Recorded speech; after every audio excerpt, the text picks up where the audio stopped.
Halo teman, jumpa lagi dengan saya Edi B Channel. Jangan kapok ketemu saya ya.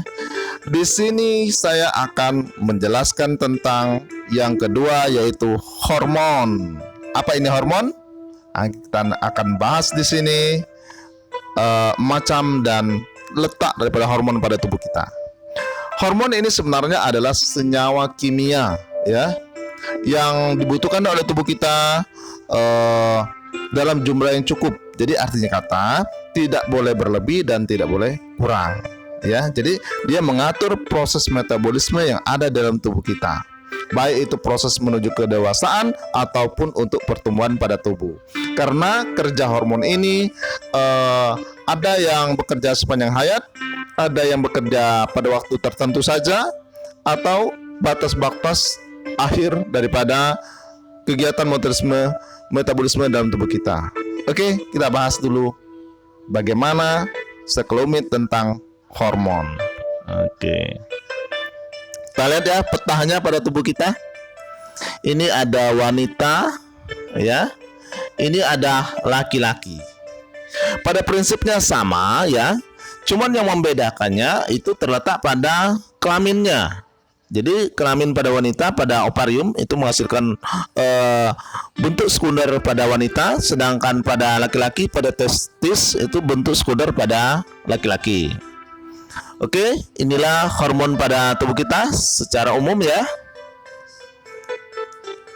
Nah, inilah fakta-fakta tentang hormon. Ya. Silakan dibaca ya. Inilah hormonnya. Jadi fungsi umum daripada hormon adalah mengatur daripada homeostasis, memacu pertumbuhan, reproduksi, metabolisme, dan tingkah laku pada manusia. Nah, ini berdasarkan aktivitasnya pada tubuh kita, bekerja sepanjang hayat. Ya, ini contohnya untuk metabolisme. Bekerja sampai pada masa tertentu, itu hormon pertumbuhan dan dikontrol oleh hormon timus. Kemudian bekerja mulai masa tertentu, misalnya hormon kelamin ya, untuk masa pubertas. Nah, inilah berdasarkan letaknya. Ada hipofisis di dasar otak besar, ada kelenjar tiroid di daerah leher, ada pankreas atau langgaran di bawah lambung ya. Kemudian ada adrenal di atas ginjal. Kemudian kelenjar kelamin yang terdiri dari wanita bagian di bawah rongga perut dan pria pada skrotum atau testis. Nah, inilah ya letak-letak hormon kelenjar buntu manusia atau disebut kelenjar endokrin. Ini hipotalamus yang terletak di otak ya. Ada pinealnya, ada pituitarinya. Nah,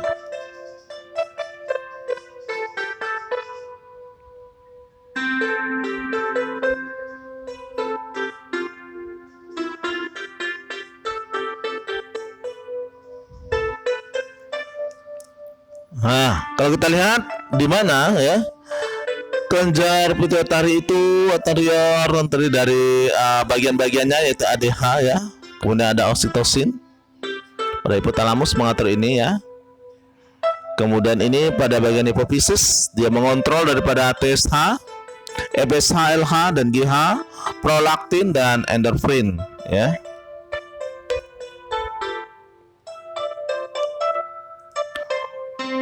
Ini kita untuk lebih jelasnya kelenjar hipofisis ya. Berdasarkan letaknya berdasar daripada hipofisis ini ada 3 bagian, yaitu pada bagian anterior, intermedia dan posterior.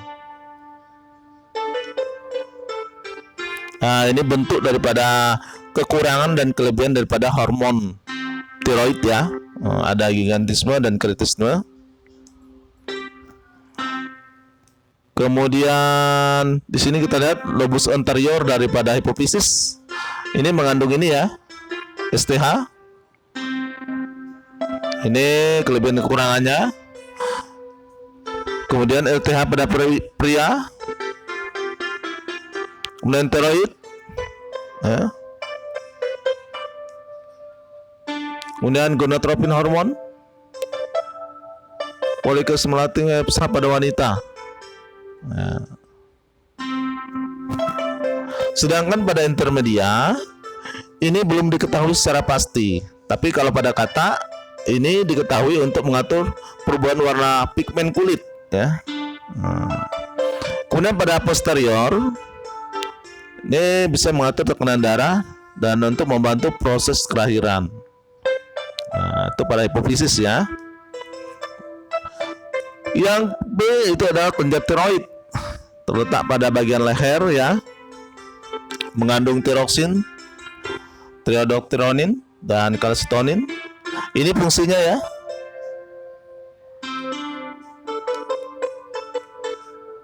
Kemudian hipotiroidisme bisa menyebabkan morbus bersedawi ya, sehingga bisa meningkatkan metabolisme denyut jantung, gugup, emosional, kelihatan seperti mata melotot. Nah, sedangkan hipotiroidismenya akan menyebabkan kecil ya pada tubuh kita. Ini dampaknya, dan bisa juga menyebabkan penyakit gondok karena kekurangan unsur yodium. Itu pada tiroid. Nah, ini dia yang morbus bersedawi. Contoh penyakitnya ya. Nah, kemudian paratiroid di sampingnya tiroid tadi ya, itu menghasilkan parathormon di mana dia mengatur pertukaran CA dan P di dalam darah ya.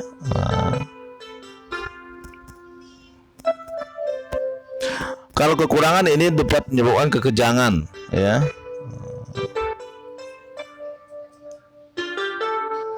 Kemudian kelenjar timus yang terletak di rongga dada ya, ini untuk mengatur pertumbuhan. Ini kalau kelebihan ini bisa menyebabkan gigantisme ya, masih berhubungan ya dengan tiroid tadi ya untuk pertumbuhan. Kemudian dewasa itu bisa menyebabkan akromegali ya, kelebihannya. Kekurangannya bisa menyebabkan kretinisme, kerdil. Kemudian yang E, kelenjar suprarenalis atau anak ginjal ya, yang terletak pada bagian korteks atau modulanya. Ini bisa menghasilkan hormon adrenalin. Ini fungsinya ya, kebalikan dari insulin ya. Dia menaikkan daripada kadar gula. Kemudian ini Langerhans, nah, di mana terletak di pankreas ya. Ini menghasilkan insulin. Dia mengubah gula menjadi glikogen sehingga bisa mengontrol gula darah dalam tubuh. Kalau dia kekurangan bisa menyebabkan diabetes mellitus ya. Kemudian kelenjar usus dalam lambung ya, itu untuk menghasilkan getah, sekret kolestokinin ya, menghasilkan getah lambung. Kemudian kelenjar kelamin ini terdiri dari dua, pria dan wanita ya. Ini menghasilkan androgen dan spermatozoa ya. Di sini akan menghasilkan hormon testosteron.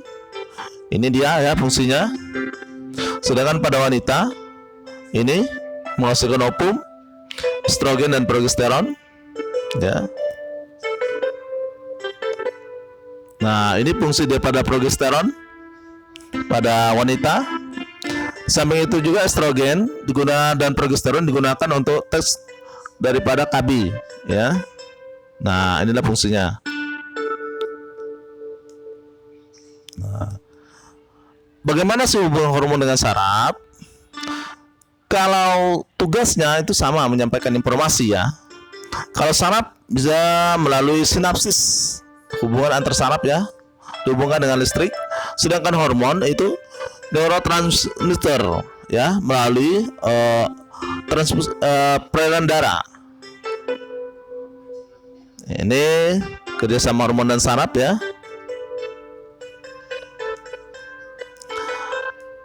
Persamaan dan perbedaannya, ini persamaan cara kerja saraf dan hormon dapat kita lihat di sini ya. Sedangkan ini adalah perbedaannya, cara kerja saraf dan hormon. Kita lihat ya, ada perbedaan-perbedaan.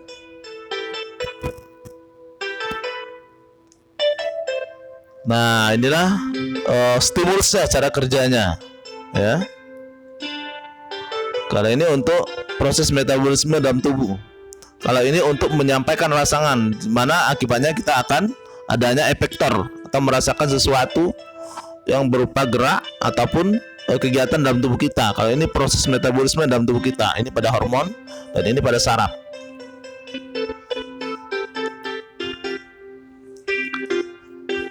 Oke teman, mungkin inilah koordinasi. Tadi sudah kita bahas itu alat indera, saraf dan hormon. Ya, ketiga ini merupakan bagian daripada koordinasi pada tubuh kita. Oke, demikianlah. Semoga apa yang sampaikan ini bermanfaat untuk kita semua. Kalau kalian suka, silakan like and subscribe.